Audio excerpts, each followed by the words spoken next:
বাটপার বাটপার দেখো তার কারবার, ওপরে দেখায় ভালো ভেতরে সবই কালো, মন তার খুবই এলোমেলো। সত্যকে মিথ্যা জল্পনা কল্পনা সবকিছু নিয়ে জ্বালবো না, জীবনকে ভোগ করে সময় সে পার করে এইভাবে তার পথ জানা। সবাইকে ঠকিয়ে নিজেকে জিতিয়ে রাজা হয়ে যায় সে বারবার বাটপার। দিনের পর দিন রাতের পর রাত রঙিন সুতোর জাল বুনে রাখিছি, সেই জাল ছিন্ন ভিন্ন টুকরো টুকরো করে ফেলে দিল।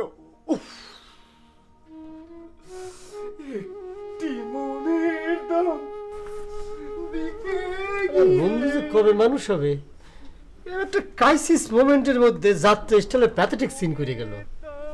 সরি থাকলো তো তোরে বিয়ে দিতাম না। জীবন চলার পথে কি হারিয়ে কি আমি পেলাম, কি আমি পেলাম। আচ্ছা, আমাদেরকে যারা কিডন্যাপ করেছিল তাদেরকে যদি কেরামতারীরা খুঁজে পায় তাহলে কি করবে? পুলিশে দেবে? ওসব কথা বাদ দিয়ে আগে নিজেদের কথা ভাব। কেন আমাদের কথা ভাবার কি হলো? আমাদের সমস্যা কি? ইডিয়েট, আমাদেরই তো সমস্যা। যা যা ঘটনা গ্রামে গিয়ে ঘটেছে সব আমরা কেরামত আলীকে বলেছি না? হ্যাঁ বলেছি। গ্রাম থেকে আসবার সময় একদল গুন্ডা আমাদেরকে মাইক্রোবাসে করে কিডন্যাপ করেছে। তো এখন এই কেরামত আলী গ্রামে গিয়ে যদি খোঁজ নিয়ে জানতে পারে যে ওখানে আমরা কি কি ঘটনা ঘটিয়েছি তাহলে কি হবে? তাই তো। এই ও যদি এখন গ্রামে গিয়ে জানতে পারে যে আমি বিয়ে করেছি তাহলে তো। হ্যাঁ আল্লাহ, ভাইজান আপনি বিয়ে করছেন, এটা তো অনেক খুশির সংবাদ। আমি বেগম সাহেবের খুশির সংবাদ দিয়ে আসি। বেগম সাহেবা বলে আসি। বেগম সাহেবা, এটা দারুণ খুশির খবর আছে। কি খুশির খবর? বিয়ে। মা মা এই কার বিয়ে? তোর বিয়ের কথা বলছিস? না, বিয়ে মানে বিয়ে। তোর বিয়ের কথা বলছিস না? একটা থাপ্পড় লাগাবো বেয়াদব মেয়ে। নিজের বিয়ের কথা নিজের মুখে বলতে লজ্জা করছে না তোর? এই শোন, তোর বাবা আসলে বলে দিবি তোর বিয়ে নিয়ে তাকে চিন্তা করতে হবে না, আমি ভালো ছেলে পেলে তোকে বিয়ে দেবো, ঠিক আছে? যা এখন। শোনো, আমি ফ্রেশ হয়ে নিচ্ছি, একসঙ্গে খাবো আমরা, ওকে? হ্যাঁ। এই এদিকে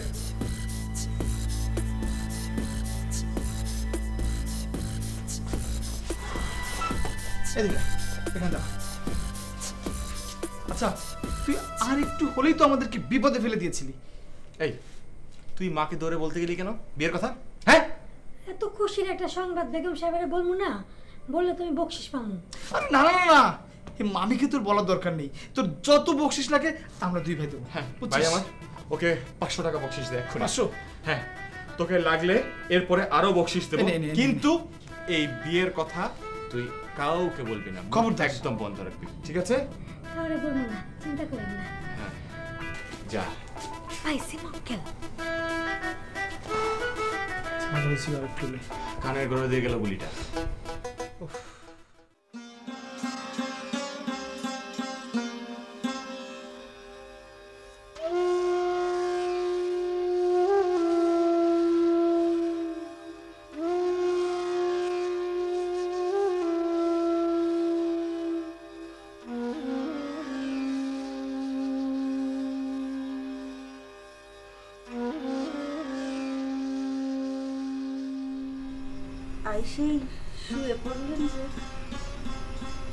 শুয়ে পড়বো না তো কি করবো? নাচবো? কি এমন দোষ করছি? জীবনে মানুষের কোনো ক্ষতি করিনি, আল্লাহ আমার কপালে দুর্ভাগ্য কেন রাখতে ক্ষতি করো? বাইরে গেলে মানুষের 10টা কথা কয়, সেসব কথা আমার শুদ্ধি হয়। মানুষ আমারও নানা কথা কয়। করলে কি করবা? তাকে ধরে মারবা? আমি কিছু কই না, চুপ করে থাই। মানসি কয় আমার ফাঁসির বলে আর বিয়ে হবে না। কলি হলো যে আর বিয়ে হবে না? দরকার হলে হাসিরে ওর ফুপুর বাসায় টাউনে নিয়ে গিয়ে আমি ওই জেরিনের সাথে ওরে লেখাপড়া শেখাবো। শোনো, আমার যা কিছু আছে না তা দিয়ে হাসির সারা জনম চলে যাবে। দোষ আমারই, আমি ভাই এটা জীবনটা এত নষ্ট করবো।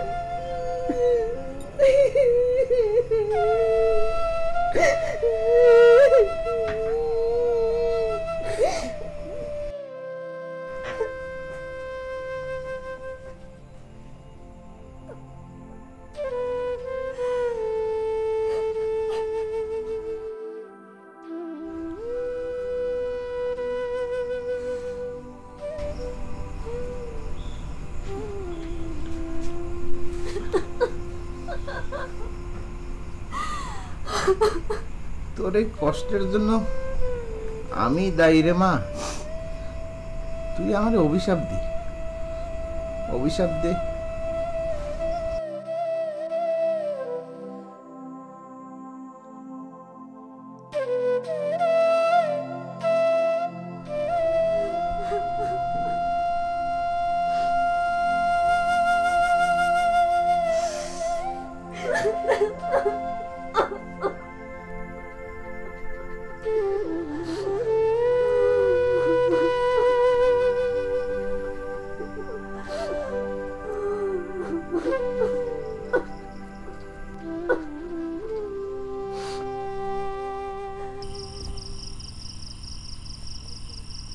বস, আমারে কিছু দিবা না? বিগ বসের অর্ডার ছাড়া টাকা দেওয়া যাবে না, আর বিগ বস খুব শিগগিরই গ্রামে আসতেছে। তাহলে আমার পক্ষে ফাও কাজ করা সম্ভব না। এই তুই কি করলি? ফাও কাজ মানে?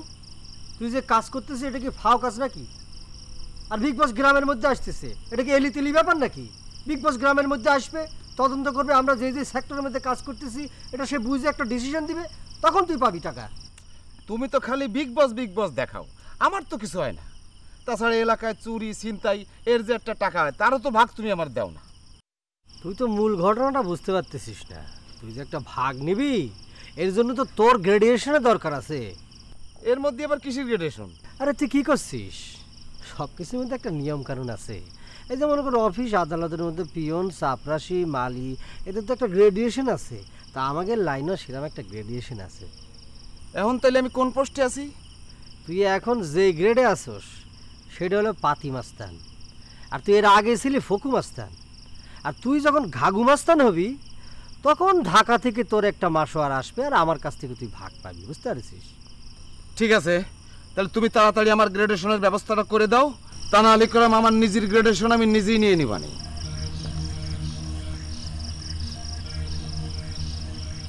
তুই নিজের গ্রেডুয়েশন নিজেই নিয়ে যাবি? এত দূর গৈমদ্দির পুত, তো পাকনা গজাইছে না? তোর তো নারী নির্যাতনের কেসের মধ্যে ফালাতি হবে রে। হ্যাঁ, কেসে ফালায় তোর গ্রেডুয়েশন দেবান। আমার শালি ভাগিছে না, ওই কেসেই তোরে ফালাবো। সে কোন আলিরে চিনিস না?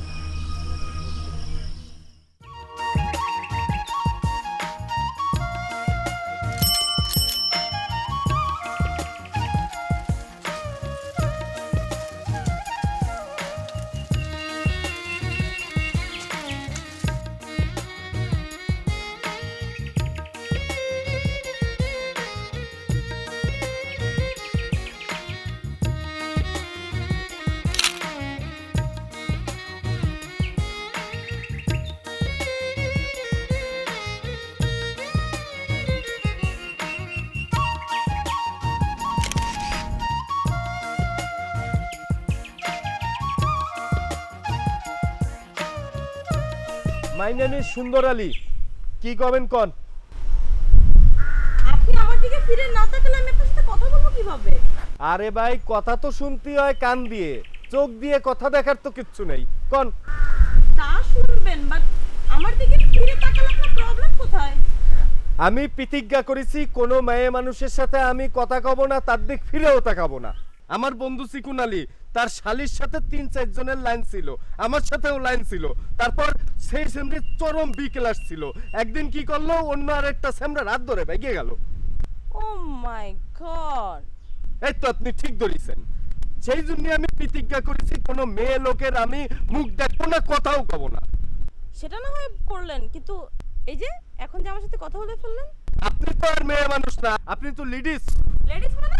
লেডিস মানে হচ্ছে যে মেয়ে মানুষ পুরুষ লোকের ড্রেস পরে হাঁটাহাঁটি করে তারে লেডিস কয়। আসি, আসসালামু আলাইকুম। একটি মনের দাম দিতে গিয়ে জীবন চলার পথে কি হারিয়ে কি আমি পেলাম, কি আমি পেলাম। টিটিনিন্ডি একটি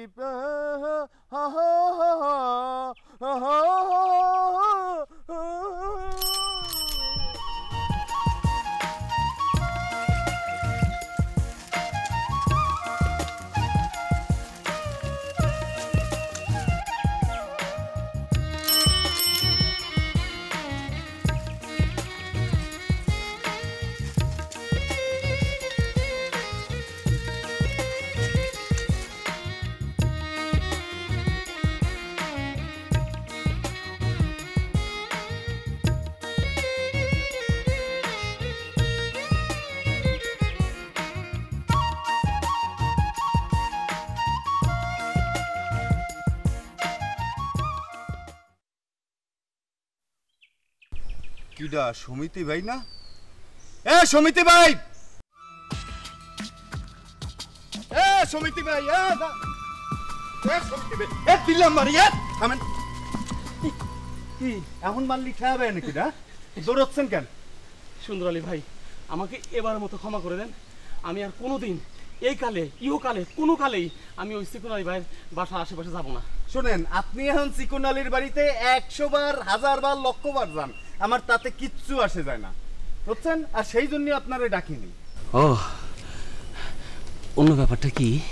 আরে এর মধ্যে তো একটা ঘটনা প্যাচ খেয়ে গেছে। আপনি ওই চিকন আলীর শালির সাথে একটু লাইন লাগানোর চেষ্টা করতেলেন না? আর আমার সাথে তো লাইন ছিলই। হ্যাঁ ছিল। সে মাইয়ে অন্য লোকের হাত ধরে ভাইগে গেছে। হ্যাঁ ভাইগে গেছে? বাহ, খুব আনন্দ লাগতেছে। আমার মন দিল সব ভেঙে চুরে খানখান হয়ে যাচ্ছে, আর আপনি হাসতেছেন। আর এই খবর দেওয়ার জন্যই আপনারে ডাকেছি, আর আপনি ভয়ে দৌড়চ্ছেন। বুকে একটু আসতে মারেন, পাঁচরটা ভেঙে যাবে। আর আপনাকে দেখে তো আমি নিজে দৌড়াই না, আমার পাগুলো কেমন যেন দৌড় মারে। আপনার চেহারাটা যেরকম ভয়ঙ্কর, আর হাতে সবসময় লাঠি নিয়ে ঘুরেন কেন আপনি? শোনেন, আমার চেহারা দেখতে যতই ভয়ঙ্কর লাগুক, আমার মন, আমার দিল কোমল, অতি কোমল মেয়েদের মতো। সেজন্যই তো ওই ছলনাময়ী নারী আমাকে ছেড়ে অন্য লোকের হাত ধরে চলে গেছে। আমার মন দিল ভেঙে চুরে খান খান হয়ে যাচ্ছে। সুন্দর আলী ভাই, এভাবে মারলে এমনি খান খান হয়ে যাবে। একবার ভাবেন। শুনেন শুনেন শুনেন, জীবনের উপহার। আপনি তো আমার সাথে প্রেমটা করতে দিলেন না। যদি আমার সাথে প্রেম করতো তাহলে তো আমি এই গ্রামে তাকে রাখতাম। তাহলে আপনার কিভাবে কাঁদতে হতো, মাঝে মাঝে দেখার একটা চান্স পাইতেন, তাই না? আমি না, থাক থাক থাক থাক থাক, বলি না, কথাটা বলি নাই, বলেন। চলেন, চা খাবেন? আমার মন ভেঙে চুরে খান খান হয়ে যাচ্ছে। চলেন যাই। হ্যাঁ, কিভাবে আমি এই মনকে সান্ত্বনা দিব বলো? তুমি যে আমার জীবনের উপহার, কি করে তোমায় বলো ভুলবো? আপনি জানেন এই ছলনাময়ী নারীর জন্য আমি কি না করেছি? আমি ছোট কিনেছি, পাউডার কিনেছি, কত কি করেছি।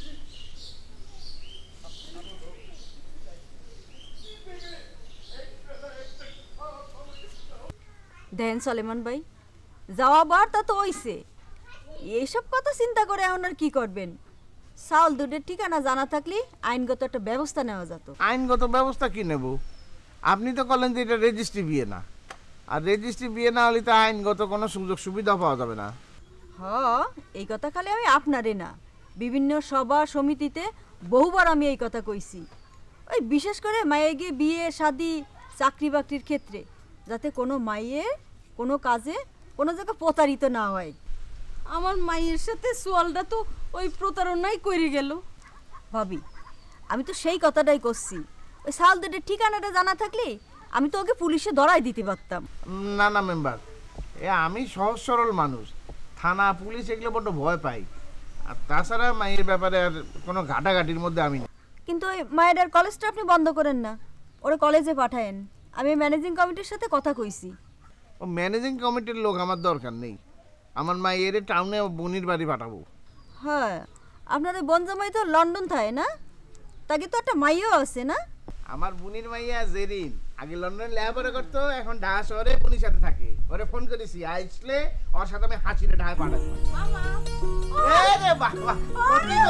হাজির হয়েছে। কেমন আছিস মা? এই যে আমার ভাগ্নি জেরিন। মামি, তোর কথাই করছিলাম, আজ পরিচয় করাই দিই। উনি হচ্ছেন আমাদের এলাকার ওই মহিলা মেম্বার।